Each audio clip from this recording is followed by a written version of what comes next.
আজকে আমি যে ফোনটি নিয়ে কথা বলবো সেটিতে আপনারা পাবেন ৮০০০ mAh এর ব্যাটারি এবং 45 ওয়াটের ফাস্ট চার্জিং সাপোর্ট। আর এই ফোনটির নাম হচ্ছে Realme C100X। তাছাড়া বর্তমানে মোবাইলের দাম যেভাবে বেড়ে গেছে, এখন একটি ভালো স্পেকের ফোন পাওয়া ২০,০০০ টাকার আশেপাশে সত্যিই দুষ্কর হয়ে দাঁড়িয়েছে। তবে চলুন দেখে নেওয়া যাক আসলে ২০,০০০ টাকা দিয়ে এই ফোনটি কেনা ঠিক হবে কিনা। আর আপনারা শুধুমাত্র এই ফোনটি কি শুধু ৮০০০ mAh এর ব্যাটারি দেখে শুধু কিনে নেবেন, নাকি এতে আপনারা আরো অনেক কিছু পাবেন যেটি দেখে আপনারা এই ফোনটি কিনতে পারবেন।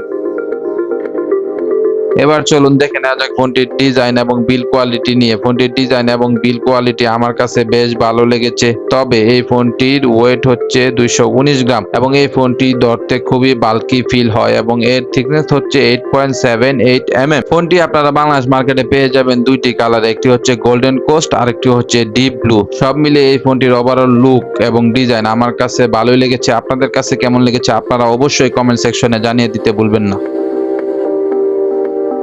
Realme C100X এ আপনারা পাবেন একটি 6.8 ইঞ্চির একটি বড় IPS LCD ডিসপ্লে এবং এটিতে আপনারা পাবেন সর্বোচ্চ 120 হার্জ পর্যন্ত রিফ্রেশ রেট এবং ডে লাইটে ফোনটিতে ব্রাইটনেস পাবেন সর্বোচ্চ 900 নিটস পর্যন্ত এবং এই ফোনটির পিক্সেল ডেনসিটি হচ্ছে 254 ppi এবং এই ফোনটির ডিসপ্লেতে সামনে একটি ওয়াটার ড্রপ থাকায় এই ফোনটির ডিসপ্লে লুকিং আমার কাছে ভালো লাগে না। আপনাদের কাছে কেমন লেগেছে আপনারা কমেন্ট করে জানিয়ে দিবেন। ফোনটিতে আপনারা পাবেন একটি ইউনিসকের চিপসেট, ইউনিসক T7250 এর চিপসেট। এই চিপসেটটি হচ্ছে 12 ন্যানোমিটারের একটি চিপসেট। এই চিপসেটটি দিয়ে আপনারা মোটামুটি ডেইলি টাস্কিং এবং মোটামুটি ফ্রি ফায়ারও খেলতে পারবেন, কিন্তু পাবজি খেলতে গেলে আপনাদের একটি ল্যাগের সম্ভাবনা হবে। আমরা 20 থেকে 22,000 টাকা আশা করেছিলাম যে মিডিয়াটেক হেলিও G99 অথবা G100 এর একটি প্রসেসর। অবশ্য ওইগুলোর সাথে এটার কম্পারিজন করলে মোটামুটি ভালোই বলা যায়, আহামরি খারাপ না।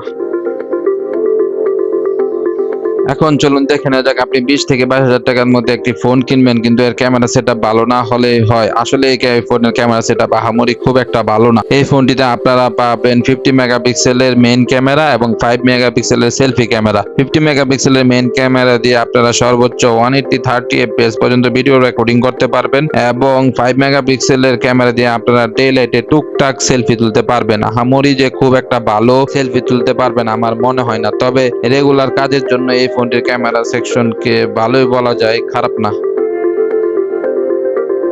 Realme C100X এর যে সেকশনটি থেকে আপনি সবচেয়ে বেশি সন্তুষ্ট হবেন তা হচ্ছে এই ফোনটির ব্যাটারি সেকশন। এই ফোনটিতে আপনারা পাবেন ৮০০০ mAh এর ব্যাটারি এবং 45 ওয়াটের ফাস্ট চার্জিং সাপোর্ট। সব মিলিয়ে এই ফোনের ব্যাটারি কম্বোটা আমার কাছে অসাধারণ লেগেছে, কারণ হচ্ছে 20 থেকে 22,000 টাকার মধ্যে এত বড় ব্যাটারির ফোন পাওয়া সত্যি অসাধারণ এবং যারা একটু আলিশা টাইপের মানুষ তাদের জন্য এই ফোনটি একটু ভালো চয়েস হতে পারে, কারণ হচ্ছে আপনারা এই ফোনটি একবার চার্জ দিলে অনায়াসে 2 থেকে 3 দিন সাপোর্ট পাবেন এই ফোনটি দিয়ে। এছাড়াও যারা গেমিং করেন, ফ্রি ফায়ার খেলেন তাদের জন্য এই ফোনটির ব্যাটারি ব্যাকআপ অসাধারণ হতে পারে। আমরা মূলত এখন বাজেট ফোনগুলোতে এসে এবং হাই বাজেটের ফোনগুলোতে এসে অডিও জ্যাক দেখি না, কিন্তু এই ফোনটিতে আপনারা পাবেন একটি 3.5 mm এর একটি অডিও জ্যাক।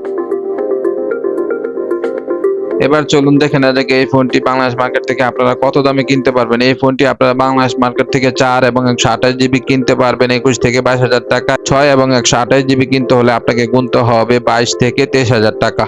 আপনারা যারা একটু হেভি ইউজিং এবং টুকটাক গেমিং করবেন আপনারা দেখতে পারেন 6 এবং 128 জিবি ভেরিয়েন্টটি 1000 টাকা বেশি দিয়ে। তবে Realme C100X কেনার আগে আপনাকে কয়েকটি জিনিস কনসিডারেশনে আনতে হবে, কারণ হচ্ছে এই ফোনটিতে আপনি একটি পাঞ্চ হোল কাটআউট পাবেন না, আপনারা পাবেন একটি ওয়াটার ড্রপ ডিসপ্লে এবং এই ফোনটির ফ্রন্টে পাবেন আপনারা মাত্র 5 মেগাপিক্সেলের ক্যামেরা এবং এই ফোনটিতে আপনারা কোনো ডুয়াল স্পিকার পাবেন না, অনলি পাবেন সিঙ্গেল স্পিকার। তবে এই ফোনটি আপনারা নিতে পারেন আপনাদের যদি একটি গুড লুকিং ফোন এবং বিশাল ব্যাটারি একটি ফোন দরকার হয়, তাহলে আপনারা এই ফোনটি বাংলাদেশ মার্কেট থেকে অফিসিয়ালি এবং আনঅফিসিয়ালি নিতে পারেন।